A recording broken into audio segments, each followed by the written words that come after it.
sang penjaga tanah Borneo. Di bawah naungan langit Kalimantan yang selalu diselimuti kabut tipis dan aroma gambut, terhampar luas perkebunan sawit.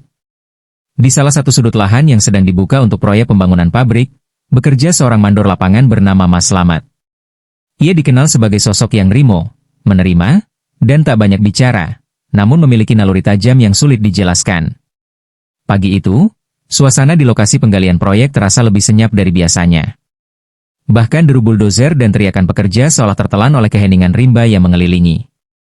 Mas Slamet, yang mengawasi timnya menggali fondasi utama, merasakan hawa dingin menusuk tulang, padahal matahari sudah meninggi. Tiba-tiba, mata Slamet tertuju pada satu titik galian. Tanah di sana, yang harusnya berwarna merah kecoklatan khas Kalimantan, tampak sedikit berbeda, seperti ada lapisan kehitaman yang pekat. Salah satu ekskavator mendadak mati. Assalamualaikum, apa kabar teman-teman? Selamat bergabung di Jonggrang Channel, tempat kita berbagi cerita dan pengalaman. Assalamualaikum warahmatullahi wabarakatuh. Kembali lagi di Jonggrang Channel. Kali ini kita kedatangan narasumber dari Jepara yang akan berbagi kisah mistisnya selama bekerja di Kalimantan. Silakan Mas. Ya, waktu saya lulusan sekolah mungkin karena terhimpit ekonomi atau apa, saya tuh merantau di Kalimantan, sekitar Kalimantan mana Mas? Kalimantan Barat khususnya. Kalimantan Barat. Iya. Dengan Mas siapa Mas? Mas Slamet. Mas Slamet ya. Ya, Mas Slamet ini setelah lulus sekolah terus merantau langsung ke Kalimantan Barat ya. Iya. Untuk tujuannya menjadi apa nih selama di Kalimantan? Itu untuk menjadi pekerja proyek. Pekerja proyek. Ya. Bangun pabrik sawit itu di sana. Selama bangun pabrik kelapa sawit. Ya. Nah, apa tuh kejadian-kejadian apa yang pernah dialami selama bekerja di sana? Ya, kalau kejadian-kejadiannya mungkin ya seperti orang menangis, suara-suara anak kecil, sama jeritan-jeritan lah. Itu malam atau malam hari ya? Malam hari. Berarti malam hari tetap bekerja atau ada mesnya di sana? Ya, waktu itu udah gak mesnya, ada mesnya. Waktu kita istirahat lah. Mungkin kita lagi santai-santai gitu. Nah, itu Mas Slamet sendirian atau bersama teman-teman? Ya, itu saya sendiri sama teman-teman juga mengalami kejadian yang di luar nalar gitu ya. Nah, selama bekerja di sana ada kejadian apa lagi yang dirasakan atau ditemui? Ya, saya pun pernah menemui sesosok tapi kurang jelas lah, samar-samar mungkin, seperti bayangan berupa bayangan putih mungkin itu. Sekelebat bayangan putih. Itu masih di area pabrik kelapa sawit.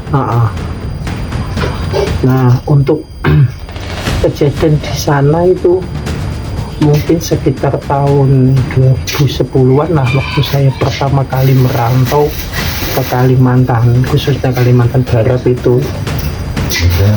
Dulu saya itu pernah mendapati kejadian yang cukup, ya bagi saya sih janggal, sedikit janggal mungkin. Nah, di sana itu saya pernah mendengar orang menangis tengah malam, cerita-cerita dan lain sebagainya gitu, di tengah-tengah kebun sawit itu. Berarti banyak teman yang mendengar atau Mas Slamet sendiri? Ya, lumayan, mungkin sekitar 1 sampai 2 orang atau 3 orang lah. Soalnya kan kita kan santai-santainya kan sekelompok gitu. Ada cerita apa itu yang di pabrik kelapa sawit itu, seperti kejadian-kejadian itu waktu dulunya itu seperti apa?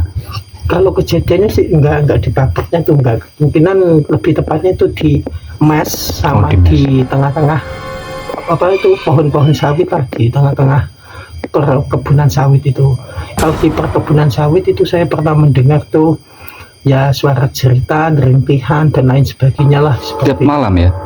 Ya, hampir tiap malam. Hampir tiap malam. Dan Mas Slamet sendiri setelah mendengar atau menemui kejadian-kejadian yang di luar nalar itu sudah biasa atau merasakan kalau ketakutan kita gitu? di perantauan ya soal rasa takut ya ada lah, seperti manusia umumnya mesti ada rasa takut sedikit, tapi kan kita niatnya kan kerja gitu, jadi nggak apa-apa.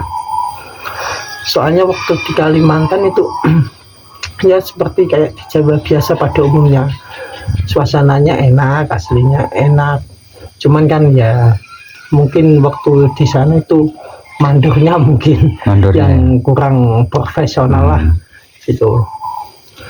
Soalnya waktu di Kalimantan tuh ya waktu di mes, ini kejadian di mes lah, kejadian di mes tuh pernah saya mendapat itu mes sudah saya bersihkan, sudah saya rapikan, tiba-tiba itu saya menemukan sebuah pusaka.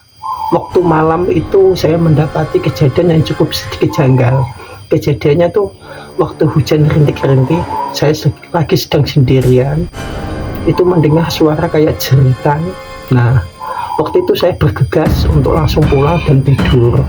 Nah, tak lama kemudian itu ada sebuah pusaka lah yang berdiri di tempat tidur saya. Waktu itu kan mesnya tuh bukan kayak seperti satu untuk berapa puluh orang, bukan, cuman seperti sepetak lah, seperti satu kamar itu untuk 2 orang, satu kamar untuk 3 orang gitu.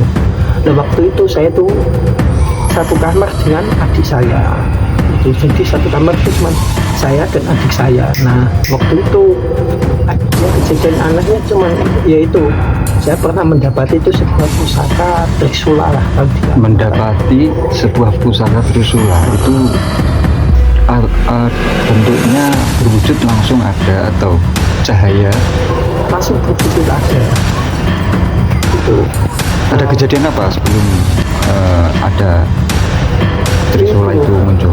Waktu itu hujan rintik-rintik, saya tuh mendapati atau mendengar lah waktu saya itu di kebun sawit itu mendengar sebuah jeritan lah, kayak jeritan gitu. Nah saya kan ya namanya manusia kan agak takut, jadi kita langsung lari ke kamar dan terus tidur kan gitu. Nah malamnya itu ada sebuah petir menyambar yang cukup keras lah, tapi kan sudah saya hiraukan. Nah waktu sekitar jam 3 lah, 003 dini hari itu, waktu saya terbangun itu saya sudah di samping saya itu ada Trisula gitu, sebuah pusaka Trisula. Tiba-tiba ada ya? Itu sebuah pusaka Trisula. Itu dari cerita atau dari kejadian-kejadian yang pernah dialami, tiba-tiba muncul pusaka Trisula. Itu nyata itu. Nyata. Pusaka itu pun bahkan pernah saya pegang sama adik saya pegang. Nah, waktu saya pegang itu nggak kenapa-napa. Itu untuk bentuknya sendiri gimana? Trisula dengan 3 sula, terus tongkatnya panjang gitu? Enggak. Itu tongkatnya itu pendek. Nah, 30 sentian. Nggak ada, mungkin sekitar 15 cm 15 cm, tapi mata ujung tombal mata ujungnya gitu itu 3 sekitar kurang lebih 20 cm, jadi totalnya itu sekitar 35 cm. Lumayan ya. Nah waktu saya itu warnanya itu kayak keris-keris zaman kuno dulu sudah tuh. Kayak berkarat gitu ya? Ya nggak berkarat, nggak, cuman ada motifnya, ada motif gitu. batiknya gitu ya. Nah waktu saya pegang itu tuh kerasa hangat doang. Hangat aja. Tiba-tiba muncul aja gitu ya. Itu. Nah waktu sudah saya dapati dan saya kasih tahu ke adik saya waktu itu.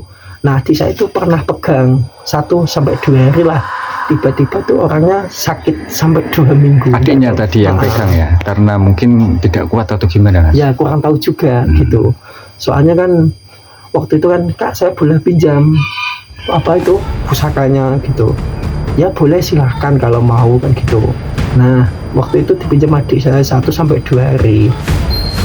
Itu sampai kuat drop 2 mingguan lah. Berarti setelah pegang kemudian merasakan tubuhnya semakin lemah gitu ya? Mungkin drop. energinya tersedot Ya. atau gimana ya? Ya mungkin gitu. Nah waktu saya itu bilang sama kakak saya yang ada di Kalimantan itu gini, pusaka ini ada bertuahnya lah gitu katanya gitu. Nah saya ditanya, kok kamu dapat pusaka ini dari mana, apakah dari beli dari pasar atau gimana? Enggak, saya dapat dari mes yang saya kerja di tengah kebun sawit itu gitu. Nah waktu saya bawa ke Kalimantan Tengah, waktu itu kan saya kan kerja di Kalimantan Barat, nah terus turun ke Kalimantan Tengah buat kerja lagi. Nah pusaka itu pernah dipegang sama mandor saya, orang Sunda itu. Nah pusaka itu tuh dipinjam untuk apa ya, katanya tuh untuk mengetes apakah ada isinya atau bukan. Nah waktu dipinjam itu ya saya bilang gini, saya pinjam dulu ya, saya cuma pengen tahu apakah ada isinya atau enggak. Waktu itu dipinjam itu, nah malam harinya mandor saya itu kesurupan gitu. Itu dipinjam untuk apa itu? Hah? Dipinjam untuk apa? Dipinjam tuh untuk apa ya, kalau orang Jawa bilang tuh Wajib. mengetes Oh, apakah ngetes. ada kodamnya atau Oh, enggak gitu. ada energinya apa enggak. Gitu. Nah ternyata itu ya saya sih kurang apa itu ya namanya ya, sama antara percaya dan tidak percaya. Soalnya itu kejadian ya di mata saya sendiri, mandor saya itu kayak kerasukan gitu. Nah katanya itu didatangi sama orangnya tinggi besar hijau gitu. Nah waktu saya dapat pusaka itu, ibu saya yang ada di Jawa itu nelpon. Waktu pas pertama kali dapat itu, ibu saya Berarti nelpon. masih dalam hari yang sama. Waktu itu ibu saya nelpon, katanya adik saya yang perempuan itu yang kecil yang ada di rumah itu katanya ketakutan. Tiba-tiba ketakutan Tiba-tiba sendiri. ketakutan. Katanya tuh di rumah seperti didatangi orang tinggi besar gitu, katanya matanya merah gitu. Nah saya ditanya ibu saya yang ada di Jawa, waktu itu saya kan masih posisi di Kalimantan. Kalau bahasa Jawanya tuh gini, le kowe entuk apa nanggon Kalimantan. Nah terus saya jawab, oh itu bu saya dapat cuman apa ya, pusaka kecil loh, trisula atau apa. Oh hati-hati bilangnya gitu. Nah kita balik ke yang cerita di Kalimantan tadi. Iya. Nah sewaktu dipegang mandor saya itu orangnya kan kesurupan. Katanya tuh didatangin orangnya tinggi besar, matanya merah, warnanya hijau katanya. Tapi saya ya waktu megang tuh nggak terjadi apa-apa gitu.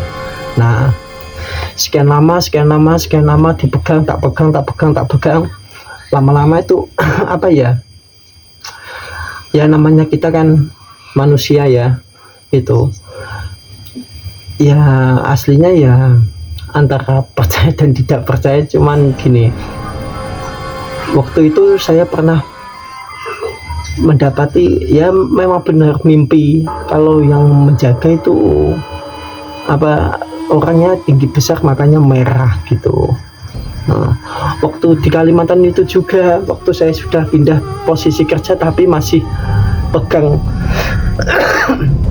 pusaka itu, saya tuh mendapati jubah putih juga. Waktu saya lagi kayak gali sumur lah, gali sumur itu, saya tuh mendapati jubah putih. Berapa hari setelah menemukan trisula? Ya sekitar kurang lebih 1 bulanan. 1 bulanan ya. 1 bulanan. Nah saya tuh mendapati jubah putih. Nah waktu itu kan saya nggak tahu kalau jubah ini ya jubah bertuah. Saya kirain tuh jubah ini kayak jubah-jubah biasa lah gitu. Nah saya kan itu ambil waktu saya gali sumur itu, saya ambil, saya kumpulkan bersama seperti dahan pohon sama rumput untuk saya bakar. Soalnya kan biar buat apa ya, buat lingkungan yang kita mau kerjakan kan biar lebih enak gitu. Nah waktu saya bakar sama itu, waktu paginya saya mendapat itu jubahnya tuh nggak terbakar sama sekali. Apa karena jubah itu posisinya atau kondisinya basah? Enggak, Kering ya? Kering. Kering. Kering namun dibakar tidak bisa ya? Tidak bisa. Tidak ikut terbakar. Nah waktu itu saya pernah mengambil potongannya. Ya. Sedikit, kurang lebih 10 kali 10 cm lah, 10 kali 10 cm. Saya cuman bawa sedikit untuk saya coba tes kalau di Jawa. Nah waktu di Jawa itu saya tes lagi, ternyata nggak kebakar lagi gitu. Maksudnya tesnya itu gimana? Saya taruh di atas kompor gas itu, dibakar gitu ya? Langsung saya bakar di kompor gas itu. Tidak terbakar? Tidak terbakar. Itu berupa kain ya? Berupa kain. Kalau itu kalau dipikir secara logika kain terkena api tetap pasti terbakar dia. Nah ini kok aneh gitu. Saya baru pertama kali mendapati itulah gitu, kayak ada kain yang dibakar nggak bisa dibakar gitu. Nah kira-kira kain atau jubah apa itu yang ada di timbunan tanah setelah menggali sumur tadi ditemukan itu, atau apa namanya itu kain kafan ya? Enggak, itu kain ya, kalau dibilang kain kafan mungkin, soalnya itu seperti kain kafan tapi di model kayak jubah. Kayak jubah, berarti ada bentuknya, ada juga bentuknya. Ada lengannya. Ada. Oh, berarti seperti pakaian orang Arab gitu ya? Iya. Nah, waktu saya bawa ke Jawa, saya tes itu, saya kan itu perhatian sama orang tua lah gitu. Nah, waktu itu potongan kainnya itu dibeli waktu tahun.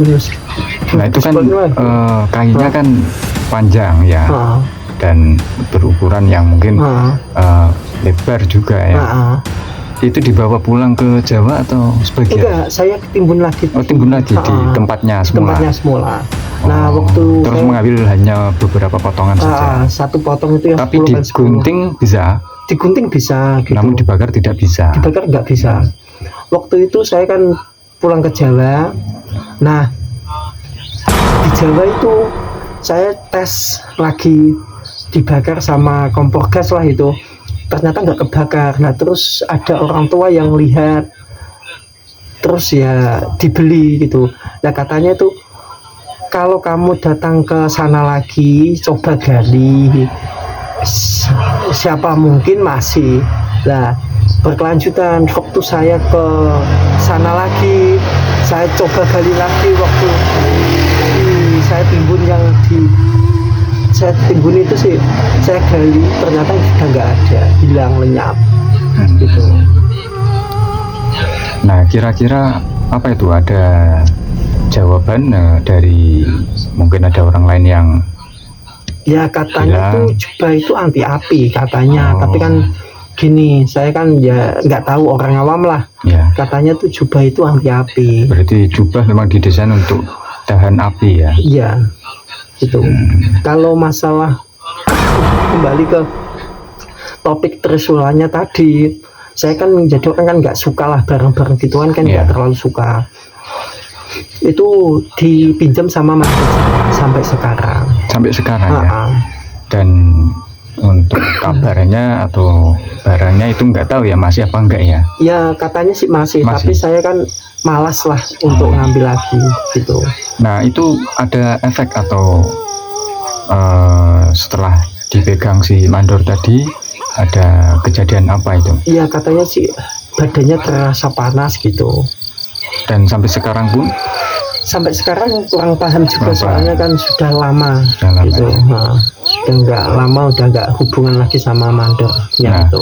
Setelah Mas Slamet ini kan menemukan sebuah pusaka Trisula, dan tadi yang katanya ibunya yang dari Jawa tadi seketika itu di hari yang sama menelpon adiknya Mas Slamet itu sakit ya, dan mengerang-erang, katanya ditemuinya ada orang tinggi besar gitu kan ya. Iya. Nah, itu kok bisa nyambung antara di Jawa dan Kalimantan di saat hari yang sama dengan Ya. pusaka yang ditemukan itu, bisa diceritakan gimana hubungannya? Ya saya kurang tahu juga ya masalah hal-hal kayak gitulah, saya kurang tahu juga. Tapi yang pastinya itu waktu saya pertama kali mendapatkan pusaka tersebut itu seketika besok malamnya itu ibu saya nelpon. Ya seperti yang tadi saya bicarakan, Le, kue nemu apa? Nah saya bilang, saya itu Bu nemu Trisula lah, pusaka gitu. Kemudian pesan si ibu tadi gimana untuk Trisulanya, Oh gitu. dikembalikan atau bagaimana Ya pesannya gini, kalau barang itu sekiranya tidak mengganggu aktivitasmu nggak apa-apa. Nggak apa-apa. Tapi kalau sekiranya mengganggu aktivitas sama mental lah gitu, maka lepaskan lah. Lepaskan, gitu. ya. Dan ada cerita nggak atau ada orang lain yang mungkin tahu tentang sejarah pusaka yang ditemukan Mas Slamet itu? Ya kalau sejarahnya sih kurang tahu, Kurang tapi tahu, ya. pernah itu waktu saya baru dapat itu, saya itu menelpon kakak saya yang ada di Jawa. Kayak orangnya sih ya agak sedikit tahu lah Tahu, tentang ya. hal-hal gitu, tahu. Katanya tuh pusaka itu buat apa ya? Kalau orang itu buat kewibawaan, Oh, sama buat apa ya? Kayak ya seperti kewibawaan lah gitu katanya. Tapi kalau bisa gitu ya nggak usah gitu, buat apalah barang-barang iya, gitu. nah, pusaka Trisula dan jubah putih anti. Barang apa lagi yang pernah ditemui Mas Slamet selama menjadi pekerja proyek di perkebunan sawit tadi? Ya sebatas itu aja. Kalau masalah apa itu namanya pusaka itu hanya sebatas Trisula sama jubah tadi. Tapi kalau itu apa itu namanya kayak bungkusan, Bungkusan apa? itu bungkusan berupa pocongan. Oh, Tapi di dalamnya itu tulang hewan. tulang hewan. Itu untuk apa itu? Nggak tahu juga itu waktu, Hanya menemukan saja hanya ya? menemukan saja Pas waktu, pada waktu bekerja pas gitu waktu ya? bekerja itu menemukan itu. Soalnya gini, kalau kita anggap aja lah, kalau di Jawa mungkin tidak lazim lah kalau Ya. kita menguburkan suatu binatang harus dikafanin kan Iya, gitu. iya, iya. Nah makanya itu ya saya gini, antara Itu jauh dari perkampungan atau gimana? dekat perkampungan, ya. Waktu itu jubah sama bentuk apa bungkusan itu Di dekat Nah, perkampungan. perkampungan. Itu kan sewaktu saya kerja di sawit, masanya udah habis, saya pindah di tempatku kerja yang dapat jubah itu langsung. Nah, kejadian apa lagi yang pernah dijumpai Mas Slamet? Mungkin ada penampakan atau sesuatu yang di luar nalar? Ya ada. Waktu itu gini, waktu saya lagi main lah di tempat temanku yang ada di Kalimantan, ya sesama pekerja proyek, tapi kan jauh lokasinya lah, harus menyeberang sungai dulu Ya. gitu. Nah waktu itu saya tuh main ke tempat dia. Nah waktu malam saya tuh ya ngobrol-ngobrol santai lah dengan temanku itu di musola. Nah waktu ngobrol-ngobrol santai itu di musola, saya tuh pernah mendapati tuh sebuah keranda sama apa itu yang buat mandi itu bergoyang sendiri. Gayung ya? Nah, Mendapati sebuah keranda dan gayung itu di musola atau di tempat musola. Oh, mungkin itu keranda yang mungkin sudah disediakan untuk mungkin ada jenazah gitu ya. Itu bergerak sendiri Bergerak malam sendiri. hari. Malam hari itu pernah mendapati itu. Jam berapa itu kira-kira? Itu kisaran jam 12 malaman. Jam 12 malam. Nah, itu pada saat keranda bergoyang sendiri, Nah, apa yang dirasakan atau mungkin ada kejadian-kejadian apa lagi yang ditemukan? Ya kalau kejadian ya itu aja. Kalau keperasaannya agak sedikit merinding lah gitu. Soalnya kan barang nggak wajar lah gitu Ya, bisa bergerak sendiri, itu nyata gitu ya, Nyata. bergerak sendiri ya.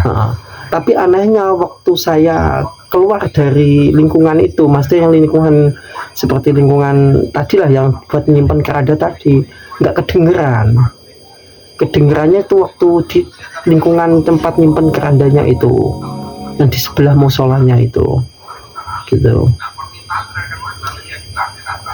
Mungkin ada cerita dari masyarakat kenapa keranda bisa bergoyang sendiri? Kurang tahu juga. Kurang tahu juga. Nah, soalnya Ya. kan kita nggak mungkin lah orang pendatang harus menanya-nanya Ya, kayak gitu. mungkin pemirsa Jonggrang Channel yang tahu alasan kenapa keranda bisa bergoyang sendiri di waktu sekitar jam 12-an ya. Mungkin ada tanda-tanda apa yang tahu bisa mengisi kolom komentar di bawah. Ya, Mas Slamet, setelah bekerja di Kalimantan dengan kejadian-kejadian yang di luar nalar, Mas Slamet sendiri sampai saat ini apakah masih merasakan hal-hal yang sama? Ya kalau merasakan sih masih, tapi nggak seintens dulu mungkin gitu. Soalnya kan kalau sekarang kan ya udah ya anggap sibuk ya, sibuk lah sekarang sama Berarti pekerjaannya, masih nggak ya, kayak- masih cuma tidak seperti dulu yang Ya. mungkin sering gitu ya. Nah, Ya, ada lagi cerita yang mau dibagikan di Jonggrang Channel? ya kalau cerita kayak waktu masih di Kalimantan tuh ya masih lah gitu. Ya, mungkin lain waktu lagi gitu ya. Ya, Mas Slamet silakan berpesan, mungkin ada pesan-pesan ke pemirsa Jonggrang Channel yang mungkin merantau di Kalimantan atau di perkebunan sawit, silakan. Sehat selalu para pekerja. Jaga istirahatmu supaya untuk bekerja besok. Jangan lupa subscribe channel ini. Ya, terima kasih Mas Slamet. Semoga selalu dalam lindungan Allah. Cukup sekian ya, terima kasih. Wassalamualaikum warahmatullahi wabarakatuh. Terima kasih sudah menonton. Jangan lupa subscribe dan tekan tombol notifikasi agar tidak ketinggalan konten terbaru dari Jonggrang Channel.